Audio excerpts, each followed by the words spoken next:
Assalamualaikum warahmatullahi wabarakatuh. Hai semuanya, apa kabar? Selamat datang di channel Ayo Belajar IPA bersama Ibu Rosa. Getaran dan gelombang memiliki banyak manfaat bagi kehidupan manusia. Untuk mengetahui apa saja manfaat getaran dan gelombang dalam bidang teknologi, ayo kita belajar IPA bersama.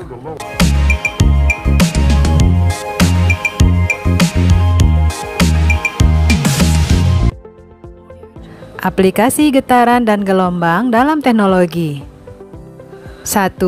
Ultrasonografi atau USG. Ultrasonografi atau USG merupakan teknik pencitraan untuk diagnosis dengan menggunakan gelombang ultrasonik. Frekuensi yang digunakan berkisar antara 1 sampai 8 MHz. USG dapat digunakan untuk melihat struktur internal dalam tubuh seperti tendon, otot, sendi, pembuluh darah, bayi yang berada dalam kandungan, dan berbagai jenis penyakit seperti kanker. Bagaimana gelombang bunyi dapat menghasilkan gambar? Proses pembentukan gambar dari bunyi dilakukan dengan 3 tahapan, yaitu pemancaran gelombang, penerimaan gelombang pantul, dan interpretasi gelombang pantul. Alat USG akan memancarkan berkas gelombang ultrasonik ke jaringan tubuh menggunakan alat pemancar sekaligus penerima gelombang yang disebut transducer. Gelombang yang dipancarkan akan dipantulkan sebagian oleh jaringan tubuh dengan besar yang beragam, baik jangka waktu pantulan dan besar kecilnya gelombang yang dipantulkan.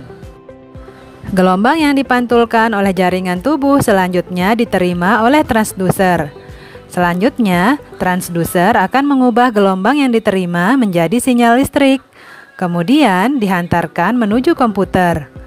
Komputer selanjutnya akan memproses dan mengubah sinyal listrik menjadi gambar. 2. Sonar.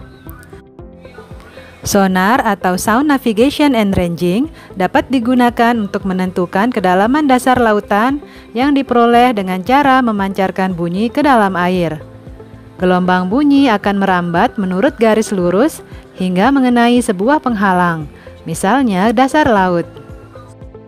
Ketika gelombang bunyi mengenai penghalang, sebagian gelombang itu akan dipantulkan kembali ke kapal sebagai gema.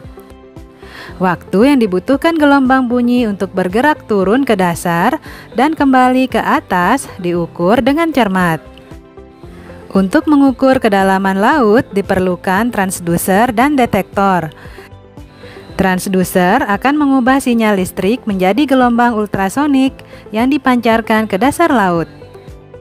Pantulan dari gelombang tersebut akan menimbulkan efek gema atau eko dan dipantulkan kembali ke kapal, kemudian ditangkap oleh detektor.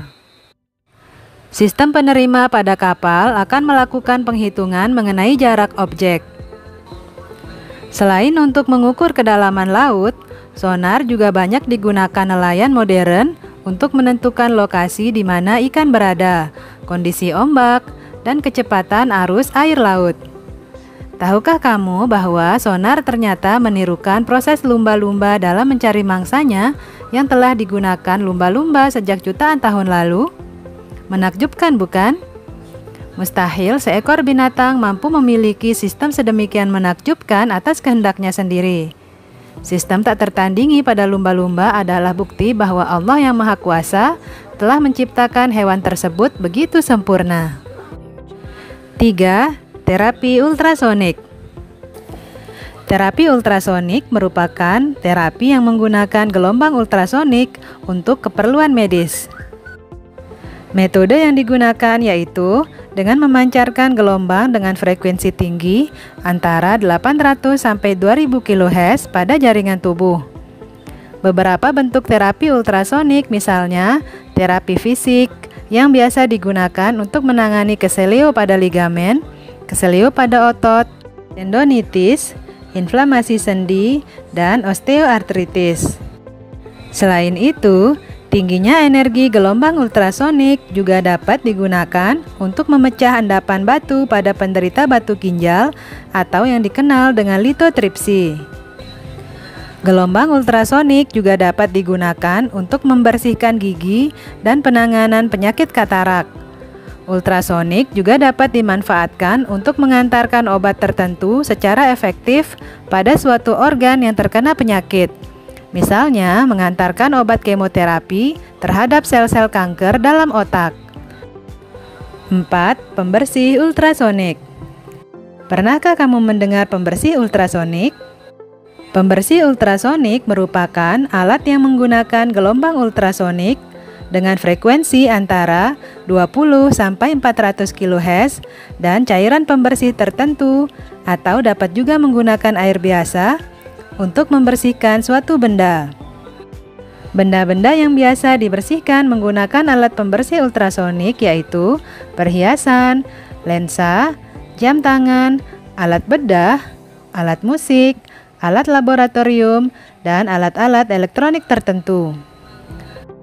Pembersih ultrasonik akan menghasilkan gelembung-gelembung cairan pembersih yang terbentuk akibat adanya gelombang ultrasonik bertekanan tinggi.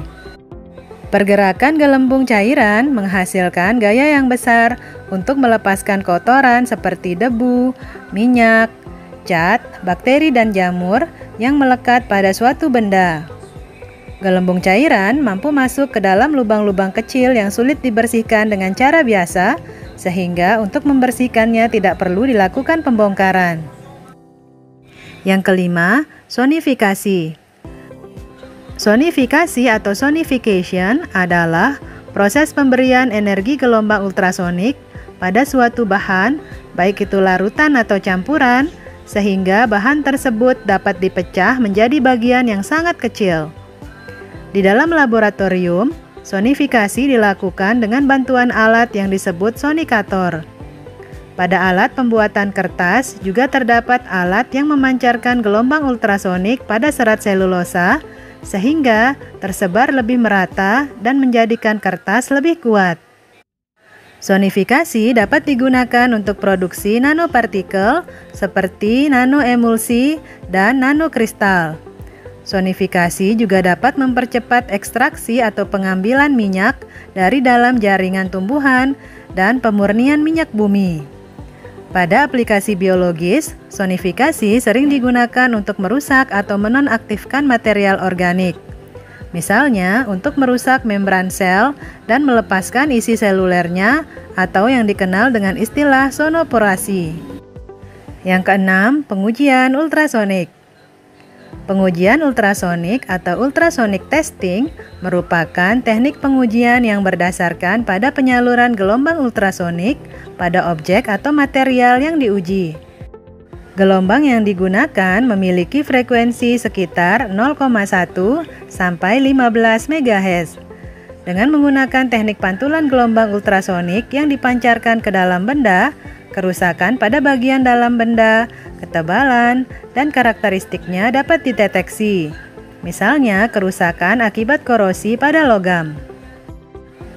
Pengujian ultrasonik banyak dilakukan dalam produksi logam baja dan aluminium, produksi pesawat, otomotif, dan industri lainnya. Penggunaan alat uji ultrasonik banyak memiliki keunggulan, antara lain memiliki daya yang tinggi untuk menembus suatu bahan, memiliki sensitivitas yang tinggi, akurat, tidak berbahaya, dan mudah dibawa. Sekian dulu video pembelajaran kali ini, semoga bermanfaat. Selamat beraktivitas, patuhi protokol kesehatan. Sampai jumpa lagi. Assalamualaikum warahmatullahi wabarakatuh.